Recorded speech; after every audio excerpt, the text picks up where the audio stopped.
All right, so welcome so much to our virtual artist talk with Terron Cooper Sorrells, who is here joining us all the way from Chicago.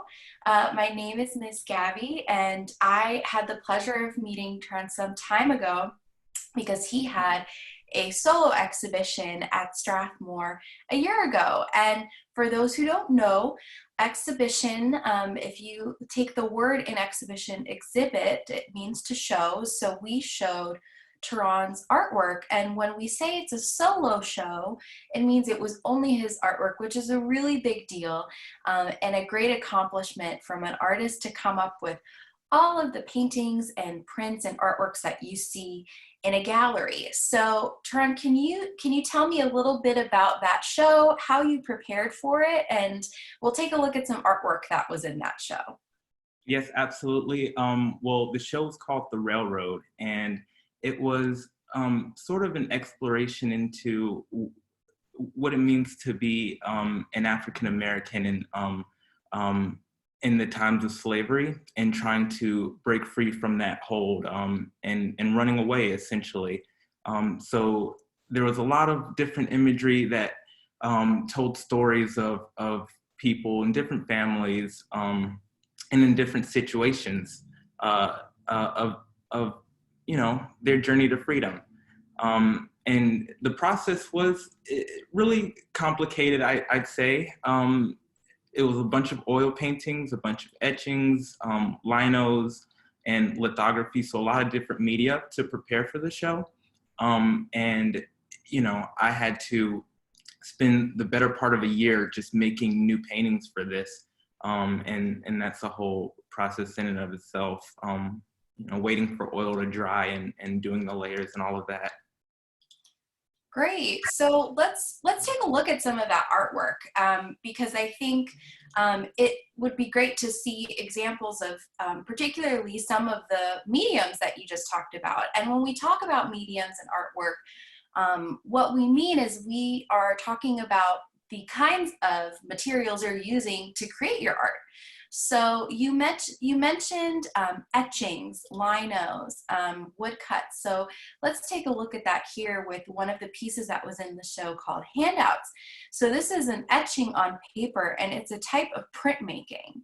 And for those who don't know, printmaking, if you think about a printer, like a computer printer, it can make various copies of the same image.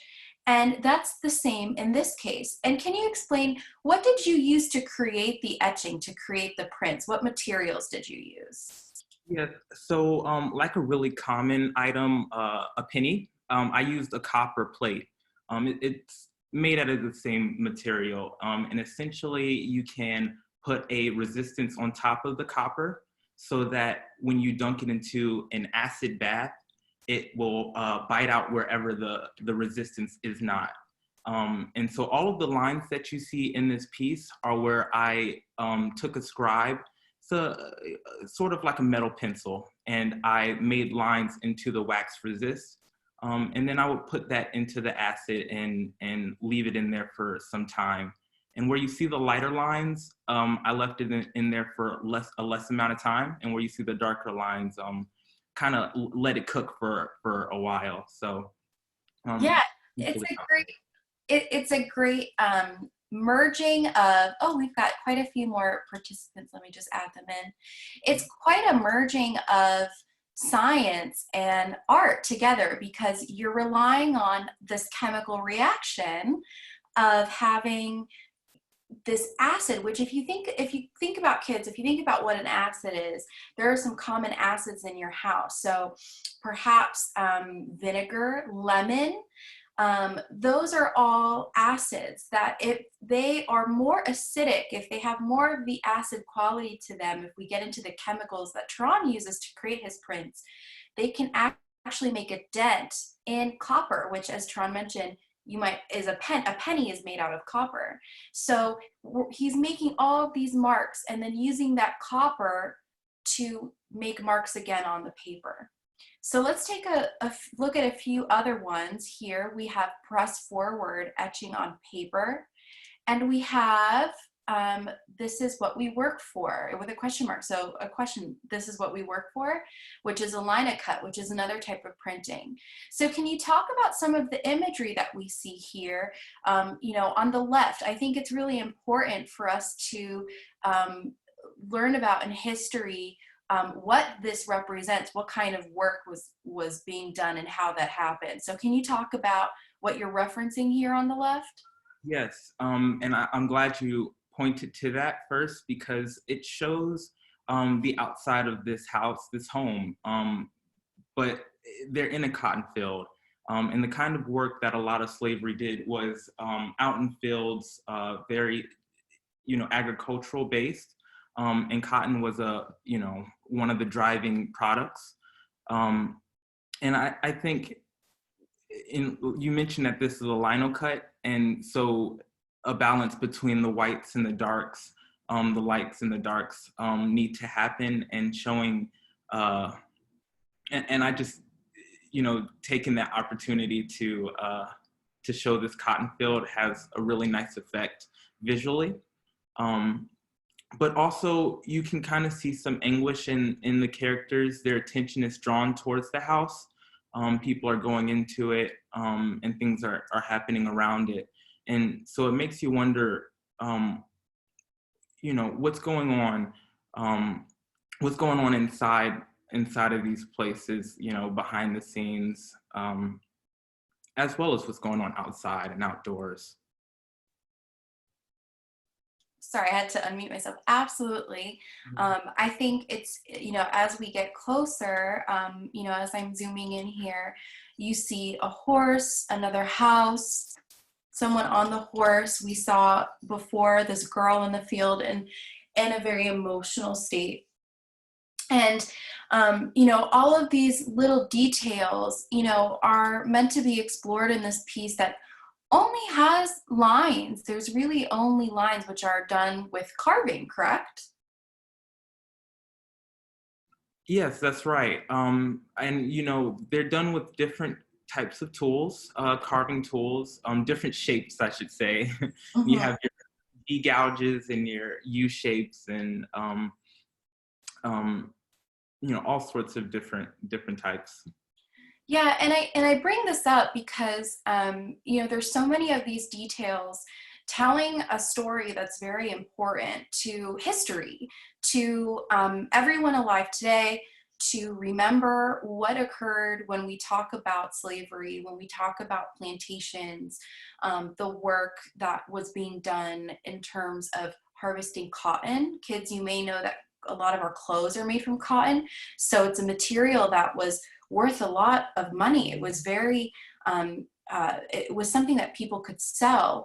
And so, if you think about slavery, that was all a means for these farmers to harvest their cotton, which is a terrible thing to sacrifice the livelihood of people for the benefit, the financial benefit, for money, for selling the cotton. So it's an important part of the story of our country and the story of our history. But I bring up this word story because I want to use that to talk about some of the other works in your show, because story is so important. These details are so important. Can you talk about, for example, in this piece, the story that you're telling and why you feel it's important to tell these stories? Yes. Well, I think that stories give context, and you're able to relate to them a little bit better than if if they were just taken for granted, I should say. But in this case, the prayer circle, it's all about coming together as a family, and but more so, they weren't allowed to do certain things like read during the slavery or practice their own religion. It was sort of forbidden, and so they would have to hide and go into secret places to express themselves, whether that be through worship, or through spoken word stories from home, from from Africa. And I think this image sort of gets to that in a I don't want to say elegant, but in a very, very simplistic way, you know? Yeah, absolutely. And I think, as I mentioned earlier, details play a key part in telling stories and artwork, and you see that here. So if you think about kids when you're reading a picture book, a lot of things that are talked about in the story you see visually. But with Terron's work, we don't have words accompanying that. So there's different clues that tell us about the story. So for example, the title might be one, which is the prayer circle. That's some words that go with the piece. But if we didn't even know about the title, we might know that they're praying because we see that a book is open and it has a cross on it. So we might decide, okay, that's a Bible. So now all of their heads are bowed. We now understand that they're praying. Another clue here is the candle. The candle is burned quite low, and as you know, when you burn a candle, if you're on a birthday cake, if you wait too long, the candle will melt. So we know that they've been here for some time. But then there are other questions, such as, why are they in a forest? Why are they doing this only by candlelight?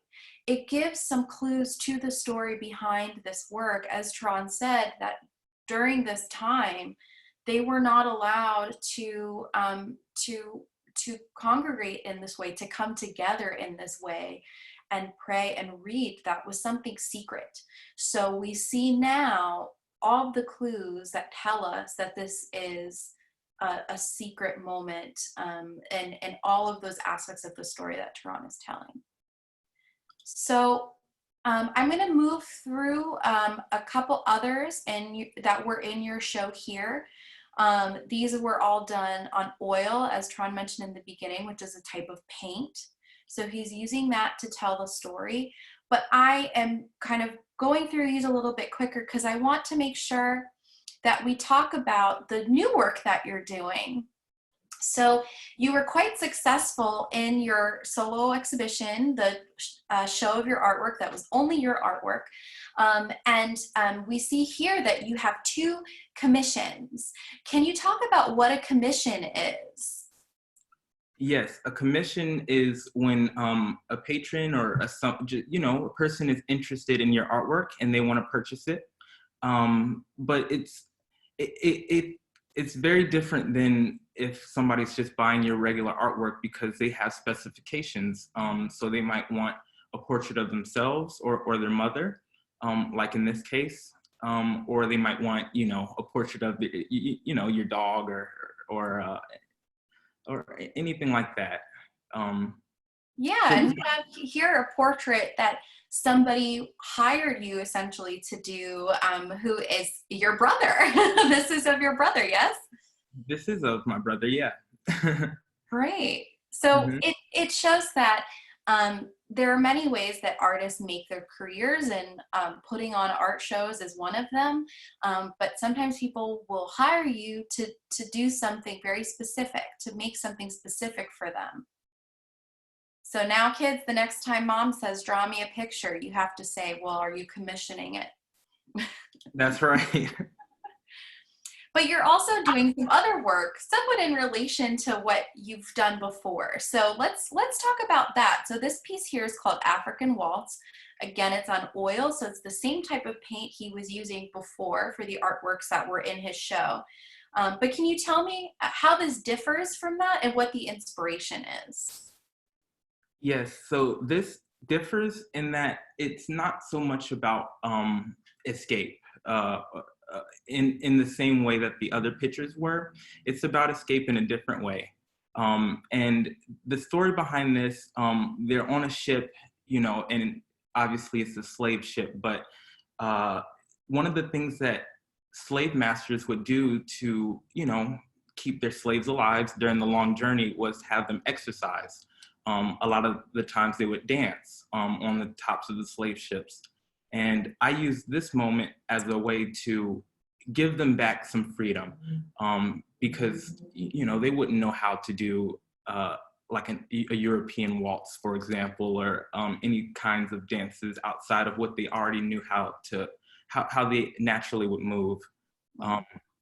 And so that's kind of I'm still strongly based in narrative, and I still want you to take a little bit of time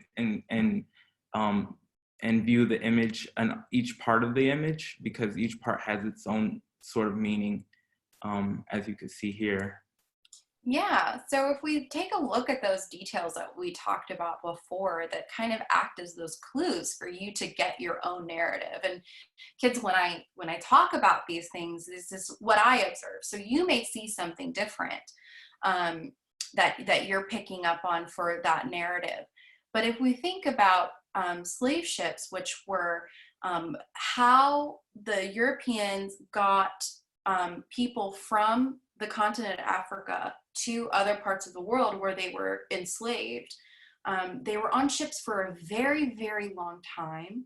And Terron is mentioning the way that they kept them healthy, which was not necessarily their full, that they weren't very interested in that for, good reasons. But they allowed them to, as you say, dance on the ships for exercise. And I think that, one of the clues that I get here is when we talked about dance in our last artist talk, which is a kind of fun transition here. It's so freeing. And in moments of where you are totally not free, when they were on the slave ship, they're absolutely not free, and they can get off and go somewhere else. But dance can help them feel free, their soul be free, their mind to be free, which is important in keeping elements of yourself in that moment. And so you see, what really strikes me that you've done here in terms of those clues are these outstretched hands that if you look at, let me go back. If you look at the shapes of the birds, of the seagulls, it's some of those same shapes. So and then we have, this man here who's in the air and almost flying. And I think that that's a beautiful way to create what we call a metaphor in artwork, something that represents something else, telling a story of how free these people are in this moment in their own bodies, doing movements that make them feel free. So that's a little bit of the story that I get. I hope that I'm on the nose there. Yeah, that's right. And I also included a cigarette, because they're sort of going to this,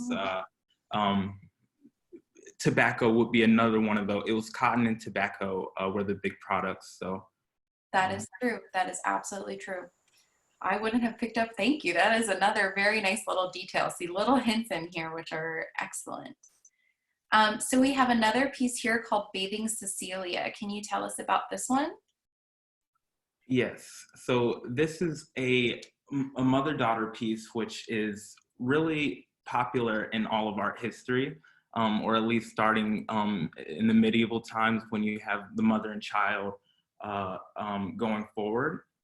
And this piece is all about that connection between the daughter and the mother, and it's less about what's happening outside of that. So in our world, we have the COVID-19 that we're dealing with, and we're trying to stay at home and safe. But in this time, there would be slavery. So you would have all of this negativity around, and all of these, bad moments, but at least you can have some good moments in there. And I do want to mention, oh, go ahead. Oh, sorry, go ahead. Go ahead. Well, I just wanted to mention the baby angels in this piece, which in art history, they're known as pooties. And they're just really a way to they sort of elevate this relationship to a more almost kind of a holy level, which I think you can see that throughout a lot of art history. The Pooties have that effect. Absolutely. If kids, you've ever been to the National Gallery of Art, you may have seen paintings that are very old that do feature a mother, a child, and some of these pooties or little angels in the pieces. And so Terron is taking, you know, some inspiration from that and commenting or talking about how that is art, but to bring all and you scrape your knee or something bad happens, when you know come up to your mom or you come up to another parent or a family member who cares about you, it kind of all melts away. And so there's something really beautiful in that comes out in this piece here. During the time of slavery, there, you know, were so many awful things happening, but the love between family is something that can give you some what we call solace, some respite, which is kind of it means almost rest from the bad things happening. So I hope that you all can relate to that at home in terms of how people can make you feel when they love you and something bad happens. So, all right. So would you want to talk about this piece too? We have just a little bit of time left, but we want to get through this. So Yes. So very quickly, it does go off of the same idea, you know, about family and being comforting.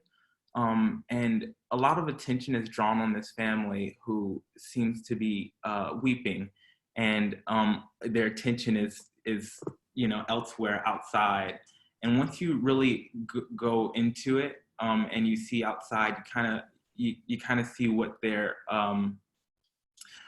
viewing and why they might be upset, and the connection to the figure who you know is being assaulted by a slave master there in the back, and you know how that can affect the family and lifestyles.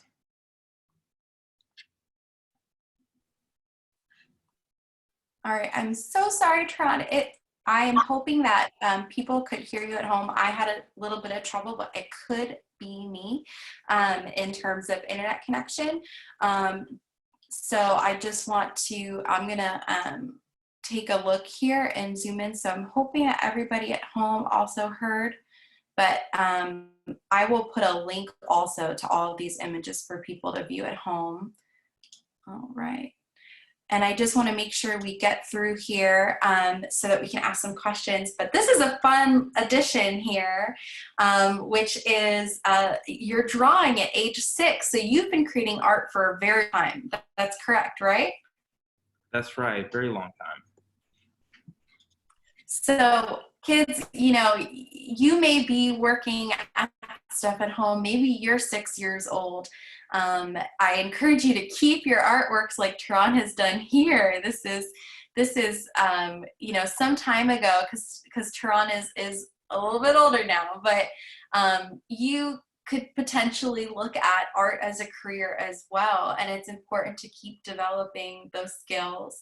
And you know, telling stories through artwork is a really great way to express yourself and to add something important to our world, like Terron has done, which is, I think, a blessing to everyone around you who can hear those stories. So thank you so much. So I'm hoping that we can move on to some questions. But before I forget, if anybody has any interest, in Terron's work further, you can visit his website. I'll put his name in the chat, and his website, and my email address too if you have any questions. Great. So does anybody have any questions?